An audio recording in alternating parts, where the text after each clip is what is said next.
Teachers, आमतौर पर लोगों का ये सवाल आता है कि NEP 2020 को लागू करने की क्या ज़रूरत पेश आ गई। 1968 की पॉलिसी आई, 1986 की पॉलिसीज़ आई।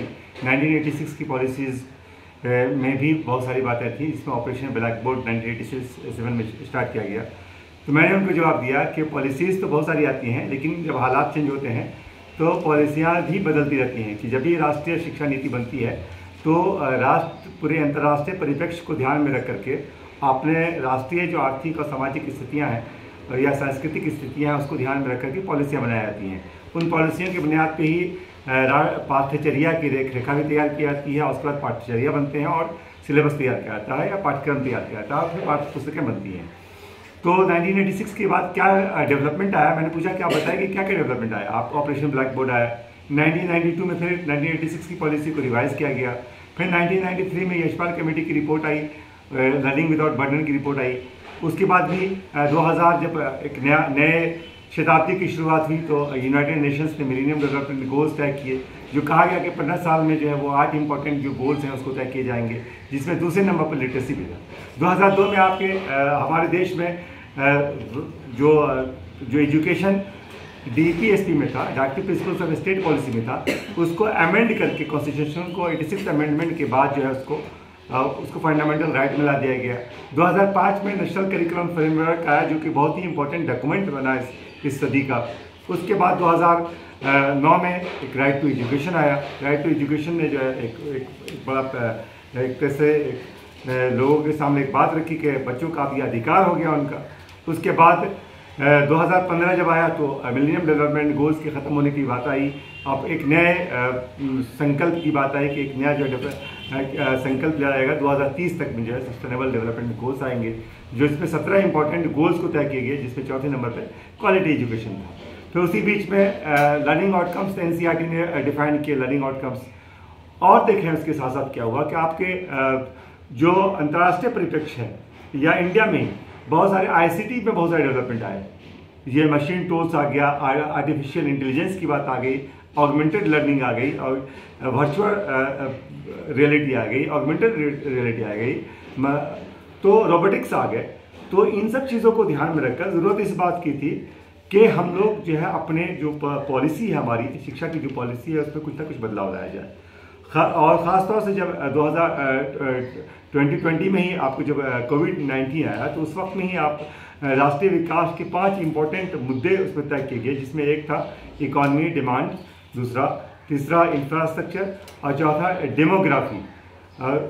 तो ये 5 इंपॉर्टेंट में डेमोग्राफी को भी कहा गया कि हम देश के सबसे इंपॉर्टेंट सबसे बड़े आबादी वाले मुल्क हैं, तो क्यों ना हम अपनी डेमोग्राफी को ऐसा करें कि वो डेमोग्राफी हमारे लिए ह्यूमन का एक रिसोर्स के तौर पे आए।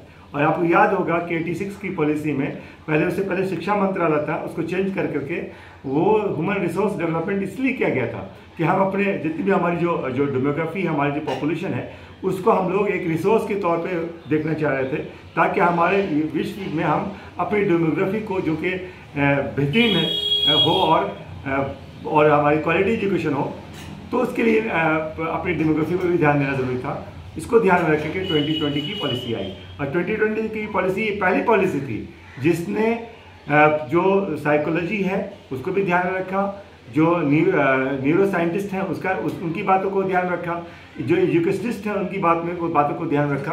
सबों ने इस बात को कहा था कि बच्चे के जो शुरुआती 8 साल होते हैं, जो जन्म से लेकर के शुरुआती 8 साल होते हैं, बच्चों के बहुत ही इम्पॉर्टेंट होते हैं। बच्चों के सीखने में, बच्चों के अभिव्यक्तियों में, बच्चों के कौशल के विकास में या ब्रेन के आर्किटेक्चर के डेवलपमेंट में बहुत इंपॉर्टेंट होते हैं।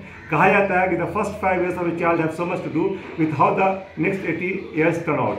मतलब शुरुआती 5 साल इतने इंपॉर्टेंट है कि 80 साल कैसे तय किए जाने हैं वो 5 साल पर ही डिपेंड करता है। 3 बातों को ध्यान में रखकर NEP 2020 ने अपना जो पहला पार्ट है, आपको बता दें कि NEP 2020 में 4 पार्ट हैं और 27 चैप्टर्स हैं। उसमें पहले पार्ट के पहले चैप्टर को ECC से शुरू किया गया है और ECC मतलब early childhood care and education की बात की गई है और उसमें बात की गई है कि 3 से 6 साल के बच्चों के लिए हम लोग किस तरह का करिकुलम का डेवलपमेंट करेंगे। और जो स्ट्रक्चर NEP ने दिया है वो 5+3+3+4 का दिया है। उसमें जो 5 साल है वो फाउंडेशनल स्टेज के हैं, मतलब वो शुरुआती जो आपके 3 साल होंगे, 3+, 4+ और 5+, ये 3 साल के जो बच्चे होंगे, 3 जो एज ग्रुप के जो बच्चे होंगे वो आंगनबाड़ी जिसको हम लोग कहते हैं वो PS1, PS2 और PS3 होंगे। उसके बाद जो 2 साल का आता है वो आपका क्लास 1 एंड क्लास 2 होगा। और ये 5 जो फाउंडेशनल स्टेज कहलाता है, 5 ईयर्स जो कहलाते हैं, ये बहुत ही इंपॉर्टेंट है। उसके साथ साथ एक जो प्रिपरेटरी स्टेज है जो 3 साल का, जो आपको मैंने बताया अभी कि 5+3+3 का जो +4 का जो स्टेज है, उसमें प्रिपरेटरी स्टेज जो है उसके 1 साल को भी, जो क्लास 3 का जो स्टेज है उसको भी इसमें शामिल कर लिया गया है, ताकि ये बताया गया है कि foundational learning, literacy and learning कितना इंपॉर्टेंट है।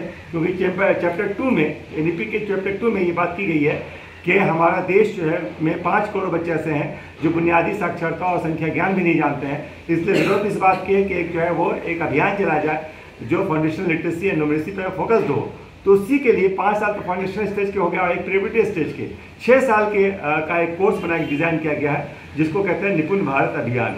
और उसी की कोशिश की जा रही है कि 2026-27 तक हम अपने सारे बच्चों को, जिस बच्चे ने 2021-22 में जो बच्चे 3+ के होंगे वो बच्चे 26-27 में वो बच्चे हो जाएंगे 8+ के। तो वो सारे बच्चे जो हैं वो बच्चे बुनियादी साक्षरता और संख्या ज्ञान को हासिल करना। मतलब ये है कि बच्चा आपका क्लास 3 जब पास करे वो उस बच्चे को पढ़ना लिखना आ जाए, 1 मिनट में कम से कम 60 वर्ड को वो पढ़ पाए, फिर बुनियादी जो संख्या ज्ञान है उसको समझ पाए, और वो जोड़ घटा की जो बातें होती हैं छोटी छोटी या सरल गुणा की जो बातें होती हैं उसको समझ पाए, तब हम कहेंगे कि बच्चे को ने निपुणता हासिल कर ली है। और यही कहा गया है कि निपुण भारत का सपना सब बच्चे समझें, भाषा और गणना। धन्यवाद।